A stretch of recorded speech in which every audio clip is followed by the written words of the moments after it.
Защо не можем да наречем моето обучение химия и физика в маникюра копи-пейст?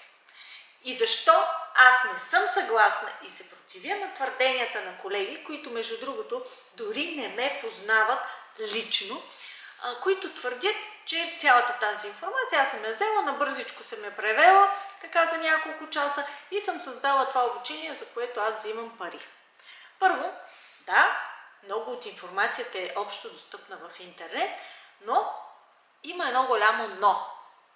Най-вероятно тези, които обвиняват мен в копи-пейст, работят на този принцип.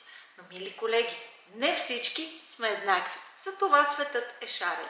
И аз нямам нищо против някой да прави копи-пейст, но не трябва да съди за хората по себе си.